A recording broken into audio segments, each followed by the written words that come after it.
ሁሉም ተማሪ ኢንትራንስ ኤግዛም ማለፍ ይፈልጋል። ሁሉም ተማሪ ጥሩ ውጤት አምጥቶ ቤተሰቡን አስደስቶ ዩኒቨርሲቲ መግባትና የሚፈልገውን ትምህርት መማር ይፈልጋል። ነገር ግን አንድ ተማሪ ጥሩ ውጤት አምጥቶ ቤተሰቡን አስደስቶ ዩኒቨርሲቲ ለመግባትና የሚፈልገውን ትምህርት ለመማር የግዴታ መወጣት መክፈል ያለበት 5 መራራና ለስኬቱ ቁልፍ ነገሮች አሉ። እነዚህ መከፈል ያለበት መራራና ለስኬቱ ቁልፍ የሆኑ ነገሮች የትኛውም የ12ኛ ክፍል ተማሪ ጥሩ ውጤት አምጥቶ ቤተሰቡን አስደስቶ ዩኒቨርሲቲ ለመግባትና የሚፈልገውን ትምህርት ለመማር የግዴታ መወጣት መክፈል ያለበት መራራና የስኬቱ ቁልፍ ነገሮች ናቸው። እነዚህን ነገሮች ለማወቅና ስኬታማ በሆነ መልኩ ኢንትራንስ ኤግዛምን ለማለፍ እስከ መጨረሻው ድረስ አብራችሁን ቆዩ። ከመጀመራችን በፊት ግን ሰላም፣ እንዴት ናችሁ? ከዚህ በፊት ለማታውቁኝ ፈንታሁን ሰው ይባላሉ።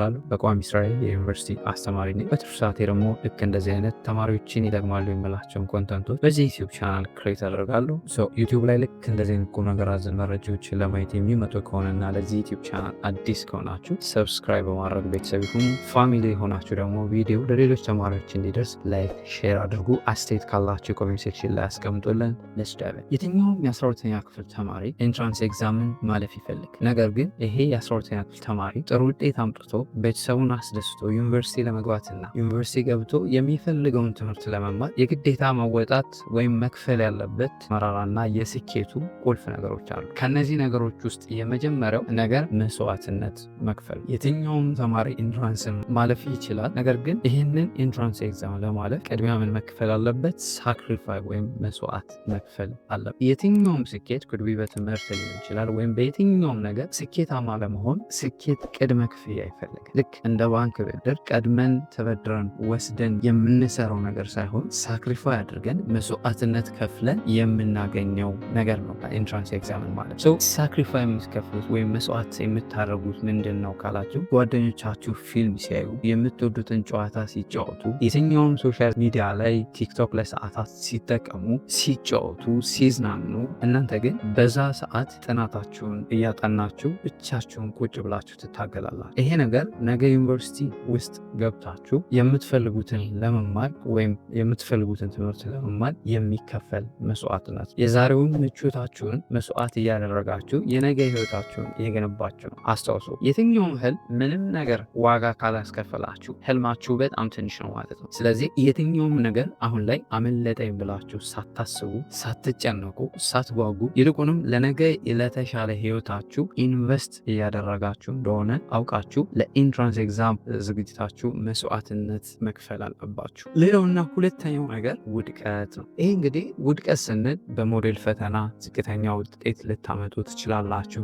የምታነቡት ነገር ሳምታይምስ አልገባ ብሏችሁ ልትቸገሩ ትችላላችሁ። በዛ ጊዜ አለም በቃይ ትምህርት ለእኔ አይሆንም፣ እኔ ለትምህርት አልተፈጠርኩም ልትሉ ትችላላችሁ። ግን ስሙ፣ የትኛውም ነገር ላይ ውድቀት የስኬት ማቋረጫ ወይም ስኬታችሁን ወይም የምታደርጉትን ነገር የምታቋርጡበት ነገር ሳይሆን ውድቀት የስኬታችሁ አንዱ አካል ነው። ልክ አንድ ስፖርተኛ ሰውነቱ መገንባት ከፈለገ በአንድ ጊዜ ዘሎ አይደለም ሰውነቱ የሚገነባው። ጡንቻውን እንዲያድግ ወይም ቦዲውን ቢውልድ ማድረግ ከፈለገ መሸከም ከሚችለው በላይ እየተሸከመ እየታገለ ቢከብደውም ዴይ ቱ ዴይ ኤክሰርሳይዝ እያደረገ ነው ቦዲውን ቢውልድ የሚያደርገው። ውድቀትን በትምህርት ቤት የማታገኙትን ጥንካሬና ጥበብ ይሰጣችኋል። የሆነ ኤግዛም የሆነ ኮንሰፕት እምቢ ካላችሁ፣ የሆነ ኤግዛም ከወደቃችሁ ያንን የወደቃችሁትን ነገር ለነገ እንደ ትምህርት ወስዳችሁ አዘጋብ ወስዳችሁ ለሚቀጥለው ፈተናችሁ በደንብ መዘጋጀት ስለሚሆናችሁ የስኬታችሁ አንዱ የትኛው መምህር የማያስተምራችሁን ነገር የሚያስተምራችሁ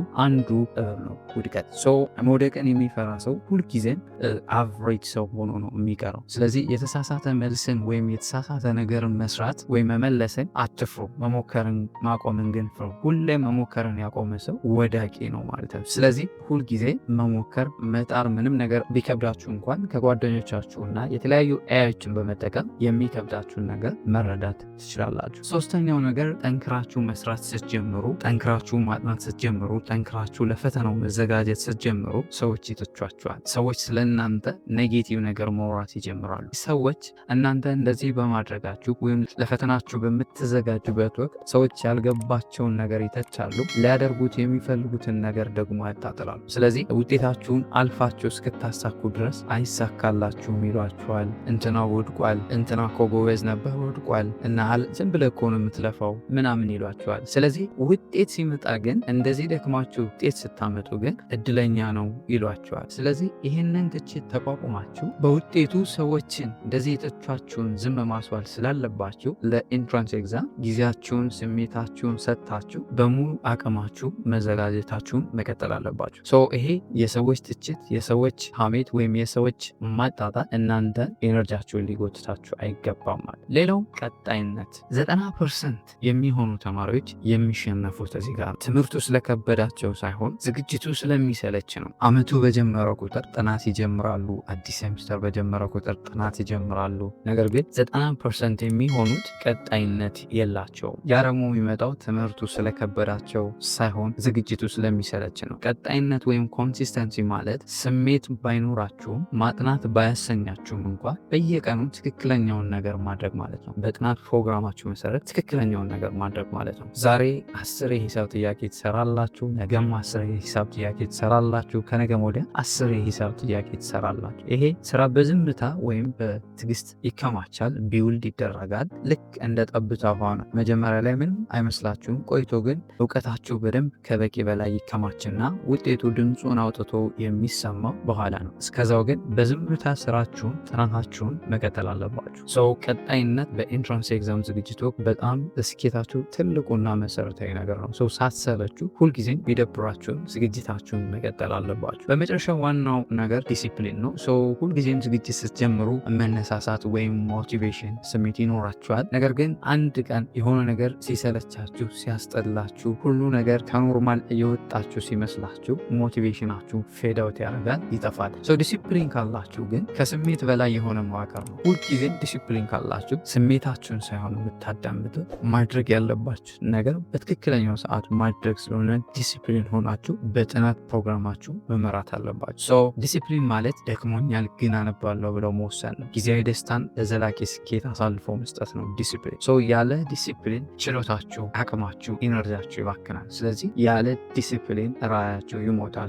ሁልጊዜ ዲሲፕሊን ሆናችሁ ፈተናው እስከሚደርስበት ጊዜ ድረስ ለኢንትራንስ ኤግዛም መዘጋጀት አለባችሁ። በአጠቃላይ ለ12ኛ ክፍል ኢንትራንስ ኤግዛም ስትዘጋጁ ብዙ ስቃይ፣ ብዙ ድካም ያጋጥማችኋል። አይነው ይከብዳል፣ ብቸኝነት ይሰማችኋል፣ ያደክማል። ነገር ግን ያለ መራራ እና ያለ ከባድ ነገር ጣፋጭ ፍሬ ማግኘትን ስለማይቻል ስኬት በትግል ጥረት የሚገነባ ነገር ነው። በፈተና ወቅት ይፈተናል፣ በአደባባይ ደግሞ ይከበራል።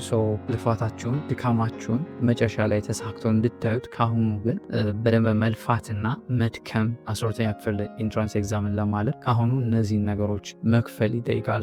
ባላችሁ ጊዜ ውስጥ እነዚህን ስቴፖች በመከተል የትኛውንም ነገር ሳትሰሙ ፎከሳችሁን ዝግጅታችሁ ላይ በማድረግ መዘጋጀት ትችላላችሁ። አይሆፕ በደንብ ጠቃሚ ነው ብዬ አስባለሁ። ጠቃሚ ሆኖ ካገኛችሁት እና ለዚህ ዩቲዩብ ቻናል አዲስ ከሆናችሁ ሰብስክራይብ በማድረግ ቤተሰብ ይሁኑ። ፋሚሊ ከሆናችሁ ደግሞ ቪዲዮ ለሌሎች እንዲደርስ ላይክ፣ ሼር አድርጉ። አስተያየት ካላችሁ ኮሜንት ሴክሽን ላይ አስቀምጡልን። በሌላ ጠቃሚ ቪዲዮ እስክንገናኝ ለሀገራችን ሰላም፣ ፍቅር፣ አንድነት ይስጠን።